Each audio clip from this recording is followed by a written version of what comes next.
So, hello my Gunrunners, welcome back to AK Reacts. I'm AK, an ex-conscript of Iran, and today I'm watching a requested video by one of our subscribers. First off, thank you that one guy for recommending awesome videos up to this point. And this week's requested video is Who is Jalil Zandi? War Thunder. This is a new channel, I've never seen anything from it. It's from Bob Dickinson with a pretty good looking Mark of Cain type of logo. Now, just off the bat, I see the name here. A pilot who is forgotten in Iran. Forgotten by others? Sure, I'll give you that. But in Iran, definitely not. He was a general, so he was pretty big, I believe. But no matter, he was one of our best fighter pilots in the modern time. By some accounts, he was qualified to be an ace 3 times. The stats from Iran and the Western world are a bit different. By some accounts, he had like 15 planes shot down. I'm gonna talk about this and more in the afterthoughts, or maybe in the middle of the video, I don't know. But before we start, as always, you can check their channel and the links required for that down in the description right below, or click the video card at the top right corner right about now. Please go over to their channel, give them a like, subscribe, comment, all of that to help the algorithm do its thing. And if you like this video, maybe do the same for me. I'll surely appreciate it. And of course, if you have any other recommendations, please leave them down below. So without further ado, let's get started. With a new and recent event in War Thunder, a profile picture was released for the War Thunder players to obtain. The best Tomcat pilot? Yeah, that tracks. As the best Tomcat pilot. But rarely anyone knows anything about him in his own country. Imagine this. I mean, I do, but I am a nerd, Somebody so... asks you, who is the most famous Republican or Democrat presidents of the United States of America? What would you say? Well, we all would go for Donald Trump and Joe Biden. Another question. Who was the most famous German tank commander? Well, we would say Michael Whitman. If you would ask who was the most famous Tomcat pilot, you would say too many. Jalil Zandi. Even the Google search results would also pretty much say the same. No Tom Cruise piss off for once. These are generally common questions Top Gun references, yeah. Always comes to our mind, and the answer is automatically there. Even though there are other people. Okay, before he gets into that, the best Tomcat pilot is a hard thing to figure out. How would you quantify it? By hours? There are definitely a lot of people in the US military that most likely have more hours on this than any of the Iranians. But if you are going only by the ones that they shot down, or those that were actually like in dogfights, shooting, doing reconnaissance or something, then that question definitely has a different answer because there are just so many. I mean, Jalil Zandi is a pretty damn good pilot, had one of the highest kill counts, if you will, but so did like Javidnia or even Ali Mazandarani. You know what, I'm gonna leave all of this for the end because names will not suffice. I've seen a couple of documentaries and I'm going to link some of them maybe, but let's see the video first. Let's go back a few seconds. My Tom Cruise one. These are generally common questions that almost always comes to our mind, and the answer is automatically there. Even though there are other people who also had major influences like George Bush, Bill Clinton, and honorable mentions Funny Joe Strike Man, or the German tank commander Kurt Knispel. But here's something that boggles my mind.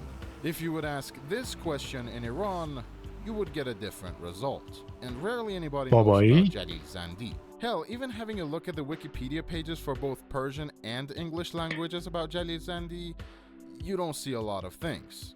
And today, we get to know who he is. Welcome to the Legends of the Sky.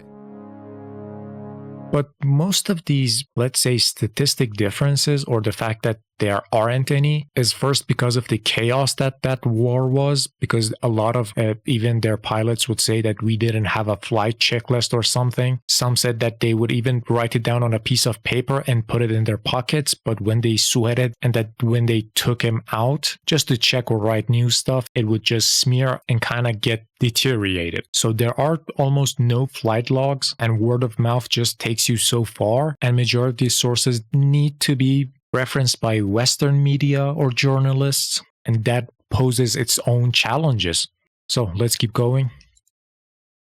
Jalil Zandi was born on May 2nd, 1951. His father was a railway technician and her mother was just a traditional housewife. No, not those TikTok ones. They lived in Garamsar until 1965. Northern Iran. Jalil Zandi was born pretty much in the same city as this guy. Those guys are old enough actually understand who the hell he is. God, this man's just a He is just so dumb. He was just, oh god. But hey, he was a man of the people. There were just multiple like clips of him driving tractors around and all that, doing farm work per se. Also, good god, I just remembered one clip. It was, I think, about a Valentine Day kind of commercial. I don't know if that was it. But during one of the instances of Iran headbutting against the West, I don't know which country was it. I'm gonna find it and link it. Iran hacked one of the drones, I believe, that was flying over in its airspace, and I think the Western side was saying that the drone was malfunctioning, while Iranians were saying, no, we hacked it and brought it down. No one actually was asking what the hell the drone was doing there. But in the commercial, the point that I was trying to make, they had this plane like gift wrapped or something. I'm gonna find it and show you. It's just so funny. Also, we had a nickname for him, the Chimp. Resemblances, all that, just saying. Let's keep going. Post in itself, Jesus Christ. Jalil was a 9th grader at that time and kept studying until he got his diploma in 1968, once he was 18 to 19 years old. He also got accepted into one of the best colleges in Iran in the field of agricultural engineering. Yeah. But due to financial reasons, he dropped out. Go. Yeah. Can relate. And so, not going to college, he was starting to look for a job, but you really can't have a job in the government sector until you successfully pass your conscription. God, and you can't do that. Conscription. And since the minimum age of even worse than that, you just don't need the conscription. After you come out of the conscription, they're gonna ask you for a resume, a work history. And of course you don't have anything, you just went through conscription. Yeah, the frustrations, I get it. I'm living in that exact situation. Let's keep going. Of conscription at that time was 20 years old. He had to wait until he finally entered the Imperial Iranian Air Force as a homofar. Homofars were recruits who were sent to United States to be trained as personnels, technicians, or inspectors. Sent for study abroad. In the early months of 1970, he was recruited as a homofar. Several months later, due to his love and obsession with flying, he was sent to the United States to be trained as a pilot. And after 14 months, he came back to Iran and started flying the F14 Phantom under the new flight instructor, Shahram Rostami. Oh yeah. August 1970. Also, Rostami was a beast. I don't know what to say about him. I'm gonna keep it for the end, but I'm gonna put a pin on it. I need you to understand Rostami was Jalili's teacher. He was a beast himself, no doubt about that. If Jalili was the Tom Cruise of Top Gun, Rostami would be Charlie Sheen of Hot Shots. Yeah, there's a lot I need to talk about at the end. Let's keep going. In 1978, he graduated as an F-14A pilot until the revolution. Yeah. Lovely stuff. Iran was an absolute shit show during the 1979. To this day, of course nobody there knows was. What the hell happened. And anything that has shown, written, and told about the Iranian Revolution has came out of... I will not be diving into this part of history. Wait, let me see, what was that? Revolution has came out of... Honestly, I might need to use this exact screen for almost all my videos, just saying. Let's keep going. I will not be diving into this part of history as I already went too far. But what you need to understand is that the country was at shambles. The people didn't know what the hell was happening. Yeah. And the Air Force was having a lot of conflicts from the inside as well. Protests were turmoil on a daily basis in the Air Force, and generally you would either have a pilot who was supporting the Islamic Republic or you were a traitor. Those who were loyal to Shah were jailed and executed. Or if they were lucky, they would have been released several months later. Again, all of that is there true. are a lot of things that I just cannot say. But then, Satan's boyfriend strikes Iran. Iran wasn't unfamiliar with the geopolitical conflicts around them even before the revolution. Iran was always under heavy influence of other countries. Due to the dynasties before Pahlavis being a bunch of cuckolds only caring about themselves and that happened nothing too. else. بله میفرمون دیگه. بله میفرمایم حالا. بفرمایید. جان. بفرمایید. Now, even in Qajar's dynasty, we had a slide where women would literally slide down, fully naked, by the way, and they would just jump on their men's, we're getting off tangent here again. Get your mind out of the gutter, goddammit. Several years ago, the Soviet Union wanted to separate parts of Iran during the Azerbaijan crisis, which, that failed hard. Ha! Take that, communist.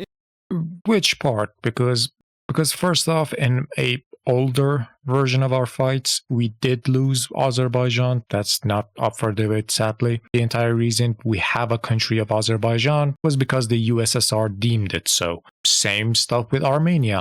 While we still have a big population of both of those ethnic groups, which kinda technically are ourselves, I did go over this in one of my older videos, but we have twice the number of Azeris that reside in Azerbaijan in just our own two municipalities of Azerbaijan. We have an eastern and western one. It's our North and South Dakota, and we have a couple of those actually. But still, minute differences to the Western world, just saying. Also, the history with the kings and all that, all true. It's even worse than you think so. I would say the entire reason Iran hates kings at this point is because they learned about them in their history books like this. Even during those eras, there were talks of like constitutional monarchy and all that. But sadly, our monarchs never wanted to be at the sidelines. I'm not gonna get more off track, let's keep going. In 1970s, on the east side of Iran, you had the Afghans and the Soviets planning on a possible invasion of Iran. Yeah. And of course, on the west side, you had Saddam Hussein Democratic. ruling over the Khuzestan province, Shat al-Arab, or the river of Arvand, which is a border between Iran and Iraq. Shah did had solutions about most of these things. Very oil For rich. example, some suspicious Soviet MiG-25s were constantly violating the airspaces of northern Iran. And the F4s and F5s their were defense of that simply point not was good the enough reason to for the catch F-14s. MiG-25s. So, Shah turns around towards the United States and goes to buy some new weaponry to counter them and update the fleet of aircrafts for the Iranian Air Force. Average US main and War Thunder, to be honest. Holy shit. He and the Prime Minister of Israel at that time had basically two options: the F-15 and the F-14. Shah picked up the F-14 and the Prime Minister of Israel at that time chose the F-15. The F-14 had the AIM-54 Phoenix, which at that time was the longest range missile an aircraft ever carried. This was extremely useful for Iran, as the west To be side able of to take Iran out the and MiGs east of before Iraq they could is see 'em. completely flat and is perfect for a fleet defense fighter like the F-14A. The Phoenixes and vast, plain, flat surfaces were just simply a match made in heaven. On the other side of the aisle with the Afghans and the Soviets, Shah decided to order the F-16As and Bs, locate them on the eastern side of Iran, just in case of any invasions would occur. And later down the line, the F-18s were also added to the shopping list because, well, let's be honest, the F5s and F4s were pretty much getting outdated. Yeah, so, exactly. they had to replace them with Very something. old. Back to the west side of Iran. Since Still Saddam usable, Hussein but wanted the river old. of Arvand and Khuzestan for Iraq, Saddam Hussein literally captures the river and declares it as a part of Iraq. And any merchant ship waving the Iranian flag while being in that river will be under heavy fire. Shah First had to off, the put him on his occupation, place yeah. once and for all. So he put out the wild card by the name of Kurds. My god, Kurds were a pain in the ass for Saddam Hussein. This Here I am representing my people. I do hope for their independence one day. did not help the fact that the Iranian Air Force showed off their strength by escorting an Iranian cargo ship using F-4 Phantoms and 3 gunboats. And the Iraqis did nothing. Eventually, a treaty was signed between Iraq They did nothing, and but Iran. they did not Iraq like would it. not be bothering Iran about the shenanigans on the river of Arvand and agreed to split the river in half. And at the same time, Iran would not be helping the revolutionary or separatist Kurds. With the Islamic Revolution of 1979, Again, the Kurds were used as a pawn by both sides at this point. Iraq was technically like testing the waters, literally. And with the new firepower, Iran was kind of bolstered in confidence to go against Iraq if anything happens. And during this time, between Iran and Iraq, Americans were favoring Iran. So let's keep going. other Shia groups of other countries also wanted to take the opportunity and start a revolution in their own country. Let's be honest, Iran did tease them too. There were 2 notable examples. Supported them, One yeah, was proxy Saudi wars. Arabia against the Al Saud, and the other was Iraq Saudi against Arabia. the Ba'athist regime. Saddam Hussein Iraq's saw this as a threat, and he Ba'athist was party. looking towards the west of Iran and conquering the Khuzestan province. And then Saddam was like, oops, I guess Iran does not want to follow the treaty anymore. Oh, it's rating time. On the September 22nd, 1980, Saddam Hussein declares war on Iran. Oh my god, I think we went way off tangent here. Okay. Iran-Iraq war deserves its own video, but for now, let's stick to our fellow legendary pilot, Jalil Zandi. God, I might as well change my name to Tangent Dickinson. Jesus Christ. Before the war started, Iran noticed some sussy activities from Iraqi governments for a possible invasion of Iran. So, Iran prepared her stuff for war. And yeah, preparing for them. 23 started bombing Iranian airfields in Ahvaz, Tehran, and etc. And I shit you not, next day, Come on now, I don't know. 194 aircrafts were launched for the Operation Camon 99. Just so you know, we had 148 F-5Es and F-4Es going in and bombing. That was also one of the biggest operations Iran has ever done. Not to mention, not everyone actually believed Iraq was actually invading Iran. I think it was one of the government officials of the time that when was told that Iraq invaded, he so blindly just answered, they wouldn't attack us. They are Shia Muslims like ourselves. Why would they? Their population would not let them start a war with Iran. Yeah, stupid people are in charge, sadly. This is the dumbest timeline. The enemy airfields, and the rest were either aerial tankers and whatnot, and of course, Tomcats defending the airspace and role-playing as the AWACS from the main body, yeah. Retaliations. And yes, Jalil Zandi was one of them. Now, normally the pilots would be in active combat for 6 months to 1 year. After that, they would be pretty much pulled out. This man, he was all of the it. Next 8 years, and he still kept going, racking up kills after kills, all the way with Tomcats that were in desperate need of service and weaponry. Yeah. That's insane! He had many successful sorties, with different sources confirming different things. According to Iran, he in total shot down 3 MiG-23s, 2 Su-22s, 2 MiG-21s, and 3 Mirage F1s. F1s, EQ. To the Iraqi EQ. resources, he only shot down 3. If somebody has to tell Saddam Hussein this ain't Air RB, this is fucking sim. The most trusted sources we can find was 9 successful battles with 2 probable victories. Of course, there are some other resources that basically tell that. Yeah, the resources are just all different.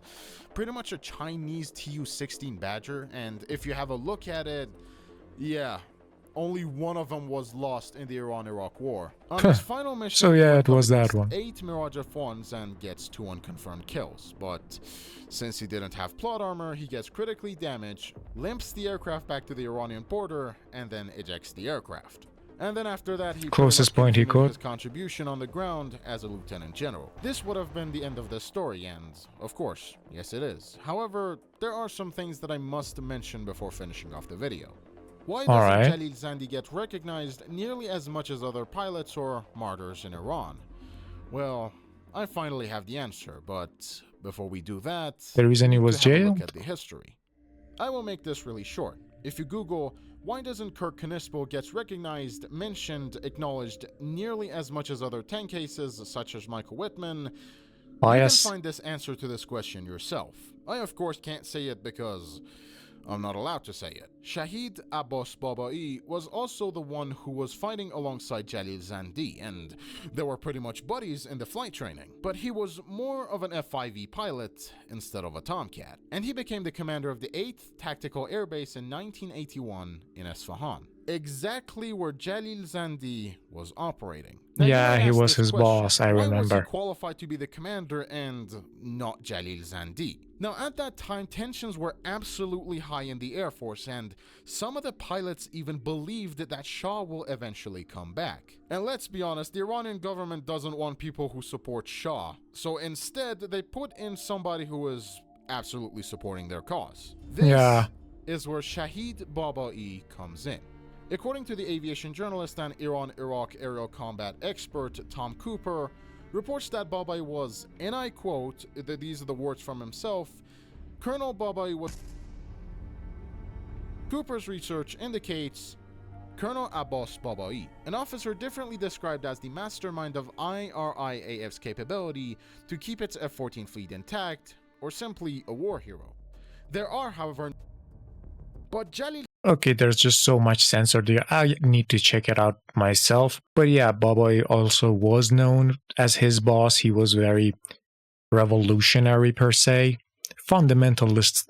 They're technically they're our version of Republicans. This is Islamic Republic, yeah, sure. But no, Republican like American Republican. Considering their political aspirations and their infatuations with machines of war, an unhealthy obsession with religion, and definitely follow NRA in all its capability.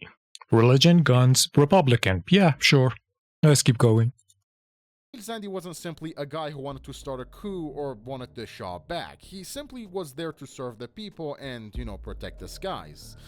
And that's why when he was jailed, almost everyone in the Air Force were shocked. On the 14th of He was July, really good, yeah. They knocked at his door and arrested him for disobeying the commander's orders. For 10 years, I think. Well, allegedly, the order was to fly to Bushehr using a single-engine F-33 Bonanza with, no necessary avionics, by the way. Like, imagine this: your country is at war, and everything is a shit show. Asked and for help and everything. Will pretty much shut down anybody who's even slightly suspicious of betraying the new government. You, a pilot who's been trained in the F-4 Phantoms and F-14 Tomcats, let alone trainer aircrafts, are forced to fly a civilian plane with no proper avionics whatsoever. Even I can see the bullshit from miles away on my scope, bruh.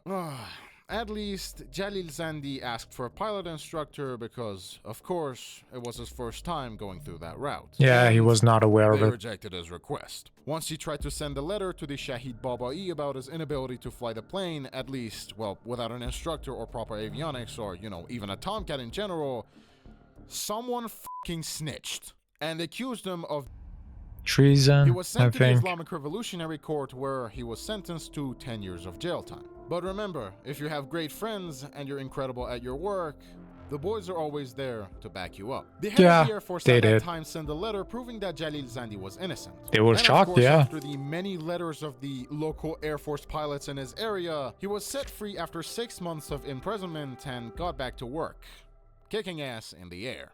Yep. At this point, the government saw Jalil Zandi Thank God for that. A totally different person. Currently, as of now, there are monuments, schools, streets, and expressways named after many martyrs of war and Shahid Abbas Babai. Yeah, but they were martyrs. Contributions towards the Iran-Iraq war. And towards the martyrs, there's just an entire different thing. But not a single street is named after Jalil Zandi. Googling the name Shahid Abbas Babai, you will see many artworks and incredible merchandise. I myself have an exclusive book about he was a commander, yeah. Only given to the Air Force members. But when you do this to our Legend of the Skies, nothing. Just his good old pictures. And even then, there's not many of them. At the end of the day, Shahid Abbas Babai lost his life due to a friendly fire incident. He was piloting an F-5B in 1986, while the shrapnel of a ZSU-23 Shelka hits him in the neck. God, I hate these. The other pilot was safe and managed to land the aircraft, but sadly, he couldn't make it. Unfortunately, Jalil Zandi himself wasn't lucky. The traffic accident, he died with his wife in 2001 in a car accident in yeah. Iran. Apparently, he was coming back from the vacations from northern parts of Iran. Currently, he is buried in the Behesht Zahra cemetery. But at the end of the day, rest we all in peace. know that he belonged to the skies. Oh. My name is Bob Dickinson, and thank you for watching. That was a really good video, actually.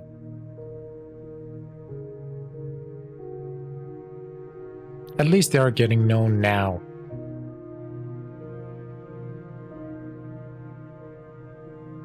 Also good to know that War Thunder does other things than leak military documents.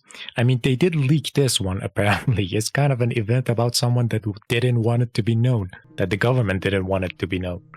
And we have a couple of those as well, by the way. There's one that defected and all that, and took a plane with him. Was that all of it? I think so. Yeah. So make sure to like, subscribe, share, all of that to Bob Dickinson. Also, hey, for anyone interested, I would like you to maybe look at Ganjajang channel. It has a documentary with English subtitles. You might actually like this one. I've seen this documentary before. It's a good documentary that interviews a lot of different characters that were actually in that war. The guy you're seeing actually is a Tomcat fighter, and it interviews a lot more, so do check it out. Highly recommend it. Now, to go back to the video, I did say that I wanted to make a comparison. If we were to take Jalil Zandi as like the Top Gun protagonist, like he's Tom Cruise in that sense, then I can't genuinely say who would the second place be. Could be Mazen Darani or Javid Niyat. Any of those two would actually be really good choices for the second place, if not arguably vying for the first one. By Iranian intelligence, Javid Niyat had hunted down more airplanes or aircrafts than Jalil Zandi, but because not all of them could be confirmed, he wasn't given that distinguished mark. He was still a flying ace. He did achieve the flying ace. His confirmed ones were like 2 Mirage F1s, MiG-23 and 21s, I believe. That was Javid Niyat, the arguably second place contender. The other one is Mazen Darani. Mazen Darani once maneuver killed 3 different aircraft by crashing them into the sea while they were in pursuit of him. And if you think that's insane, maybe I should have told you that he was actively in combat with 13 different planes. So yeah, most likely there's about like 10 more on his tail, but he made it out, you know. I couldn't do it. If you were to choose from all of these, you cannot be a normal person getting out of a 13 plane dogfight, all right? I can't choose. I genuinely can't choose. He's the wingman. I don't know. But that's not all. If you remember, I told you I'd put a pin on Rostami's career because he was definitely wild as well. Rostami was this guy Jalil Zandi's teacher, the one you're seeing on the screen. Now, I want to use another movie to see the similar points in. Hot Shots 1991, one of the favorite movies of not just myself, but also AK Senior's, my father. Somehow the sequel was even better than the original. Do watch it if you haven't. But in that movie, if I were to like name the 2 Looney Tunes characters that were actually real, I would say Cary Elwes. He would be playing the character Adeli. I'm going to put a picture of him too. He's like one of the younger fighter pilots of the Iran-Iraq War. He once shot down 3 different MiG fighters with 1 single missile. I'm going to put the time and dates for anyone that's interested. They were apparently lying in a formation, and he just locked onto the middle one with a Phoenix 54 and shot the middle one, and the other ones also exploded or something. All 3 shot down wreckages were later then recovered by Iran. So there is evidence of that. And the reason he's in second place is because the first one is Rostami. I did say I'll put a pin on it, but Rostami was Jalil Zandi's teacher, the guy you're seeing on the screen. The only reason I think Rostami would be the actual protagonist in Hot Shots movie, because by some accounts, Rostami once shot a single AIM-54 missile at 3 different Mirages and 1 MiG. Somehow 3 of them got destroyed, the other one was hit but still was operable. So he aimed another aim at the surviving MiG and shot that one down too. Genuinely Looney Tunes stuff. Understand that I'm cherry picking, just trying to cram as much as I can into this, but there's just so much more. Anyway, that's going to be it for this video. Thank you all for sticking out till the end. Make sure to go to the original channel, support, like, share, all that stuff. The links are going to be down in the description. And hey, while you're there, maybe like, subscribe, and comment your own recommended video. Thank you all for watching. See you next week. Bye.